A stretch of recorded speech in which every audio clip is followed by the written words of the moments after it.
अस्सलाम वालेकुम जेमिनाइज़, मैं हारिस अज़मी प्रोफेशनल एस्ट्रोलॉजर आपकी खिदमत में हाज़िर हूँ इस हफ़्ते की एस्ट्रोलॉजिकल रिसर्चेज़ लेकर।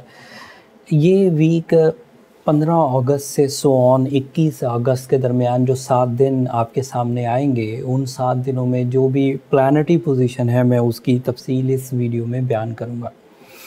आपके लिए आपका रूलिंग प्लैनेट मरकरी आपके 4th एंगल पर काम कर रहा है इस वक्त, और उसका 4th एंगल पर रहना इस हफ्ते तक मुमकिन होगा। अगले हफ्ते फिर वो 5th एंगल पर चला जाएगा। तो 4th एंगल पर उसने आपको concentration, documentation ability, magical communication skills, educational activities, ये सब आपको फर्म एंड फ्रीक्वेंटली वो आपको फ्यूल्स दे रहा है। तो तमाम वो जेमिनाइज़ जो अपनी तालीमी सरगर्मियों के लिए इन दिनों कुछ कोशिशें कर रहे हैं, वो अपने अंदर कुछ सहूलत महसूस करेंगे एस्ट्रोलॉजिकल सपोर्ट्स के बस।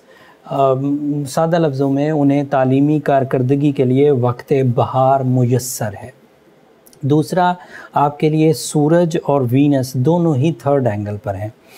सूरज के तीसरे घर में होना, वीनस के तीसरे घर में होना इस बात की तला है कि आप डिसाइसिव नेचर पर होंगे, बीच की बात नहीं करेंगे, ब्लैक एंड वाइट डिसीजंस होंगे, बिल्कुल या तो किसी काम को करेंगे या तो छोड़ेंगे, सेंटर की बात नहीं होगी।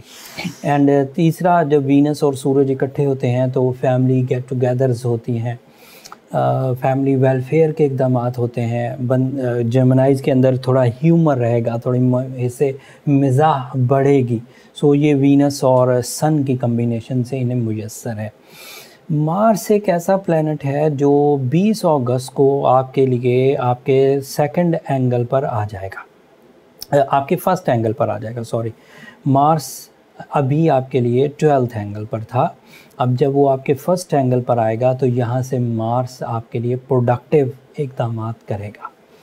मार्स का जेमिनाई एंगल पर आना 2 साल बाद मुमकिन हुआ है। 2022 में ये आपके पहले एंगल से गुज़रेगा अभी 2 महीनों के लिए, और फिर 2nd एंगल पर जाएगा, 3rd एंगल पर जाएगा। यहाँ से अब काफ़ी दिनों तक ये पॉजिटिव ही रहने वाला है। लेकिन 1st एंगल पर दोबारा अगर आपको कभी मार्स को देखना हो इस दफ़ा की ट्रांजिट के बाद, तो 2024 में आएगा। लिहाजा 2022 के 1st एंगल की इस अपीयरेंस को अपनी करेज के लिए यूज़ करिए। मार्स जेमिनाइज़ के लिए करेज की वजह बनता है, बहादुरी की वजह बनता है, कंपटीशंस को विन करने की वजह बनता है। मार्स ही की वजह से ह्यूमन स्टैमिना जो है, ह्यूमन परफॉर्मेंसेस, उसका स्टैमिना इंक्रीज़ करेगा। कंपटीशन के लिए जिस तरह की स्ट्रैटेजीज़, जिस तरह की क्लेवरनेस, जिस तरह की चालाकी की ज़रूरत होती है, वो मार्स के 1st एंगल पर आने से आपको मुयस्सर आने लगेगी। मार्स कभी भी अच्छे एंगल पर हो तो जेमिनाइज़ के लिए ये हेल्थ स्टेबिलिटी की वजह बनता ही बनता है। कानूनी मामलात में इस्तेहकाम, इरादों की मजबूती, जुर्रतमंदाना फ़ैसले, कंपटीशंस के विन करने के चांसेस एंड नेचुरल स्किल्स का स्टेमिनाइज्ड होना, ये सब उसमें शामिल है। इसका दूसरा एक फ़ायदा ये है कि ये आपके 11th एंगल का रिप्रेजेंटेटिव भी है जेमिनाइज़। जब भी मार्स कभी अच्छे एंगल पर होगा तो सडन गेंस चांसेस बढ़ जाएंगे। वो जो छक्का लगने के चांसेस का सीज़न हुआ करता है, वो ड्यूरिंग द मार्स जेमिनाई को मिलता है।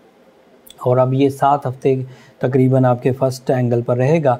इस सीज़न में आप उस तरह के रिस्क ले सकते हैं जो लकी फैक्टर वाले रिस्क होते हैं, जैसे किसी कंपटीशन में हिस्सा लेना, किसी लॉटरी में हिस्सा लेना, लाइक दीज थिंग्स, जो अचानक बड़े फ़ायदे की वजह बन सकती है। एंड क्योंकि मार्स प्रॉपर्टीज़ का, लैंड्स का, बागात का, लाइफ स्टॉक का, स्टॉक एक्सचेंज का भी रिप्रेजेंटेटिव है, तो अगर कोई जेमिनाई इन फील्ड से रिलेटेड किसी काम में अपनी किस्मत आजमाई करना चाहे, बागात में, लैंड्स में, प्लॉट्स में, कंस्ट्रक्शन में, रियल एस्टेट में, स्टॉक एक्सचेंज में, लाइफ स्टॉक में, तो ये आपके लिए ग्रोथ की वजह बन सकते हैं।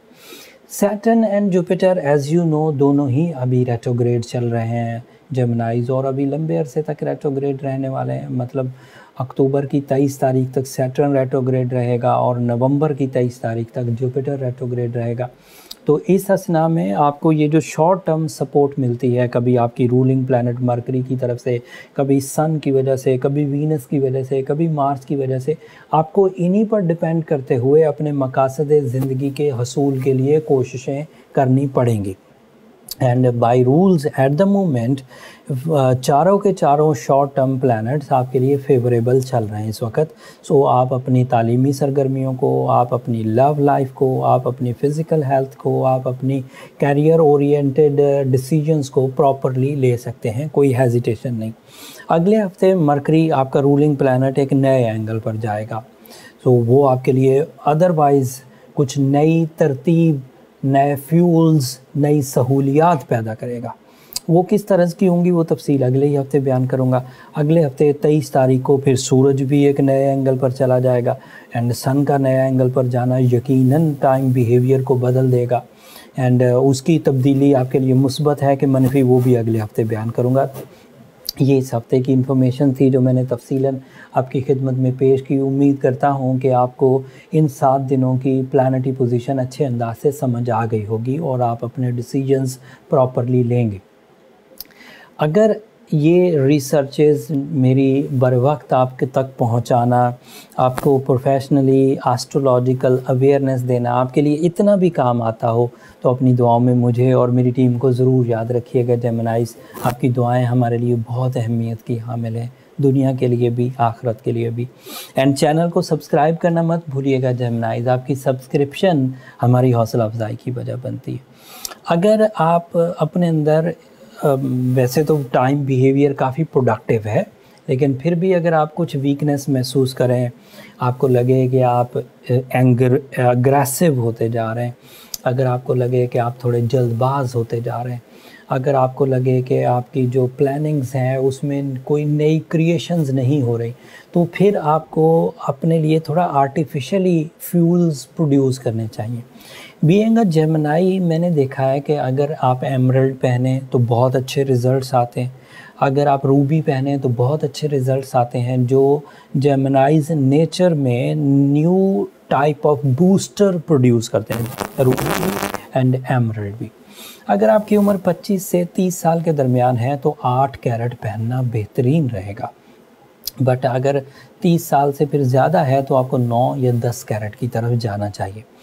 लेकिन अगर कोई ऐसा जेमिनाई है जिसने एमरल्ड ऑलरेडी पहन रखा है, जिसने रूबी ऑलरेडी पहन रखा है, लेकिन और साथ में सूर्य शम्स भी पढ़ रहे हैं, लेकिन कोई ख़ास एडवांटेजेस नहीं मिल रहे, तो फिर मेरा बीइंग अ प्रोफेशनल उनको ये मशवरा ज़रूर रहेगा कि वो फिर ज़्यादा टाइम ज़ाया ना करें, अपने आप को ज़्यादा बर्दाश्त की आदी मत बनाएं, समझौते ना करें, अपने आप को फिर जो आपकी रियल डायग्नोसिस है बर्थ चार्ट कैलकुलेशंस उसकी तरफ लेकर जाइए।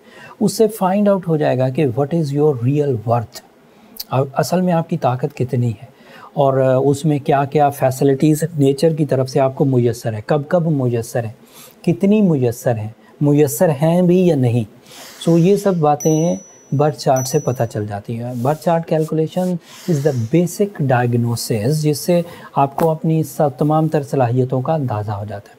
अगर किसी जेमिनाई को अपनी बर्थ चार्ट कैलकुलेशंस की तरफ जाना हो तो ये नंबर नीचे चलते रहते हैं, आप इन पर रब्ता करके अपने लिए टाइम ले सकते हैं, बट वो फ्री फॉरम नहीं है जेमिनाइज़, होपफुली आप अंडरस्टैंड करेंगे।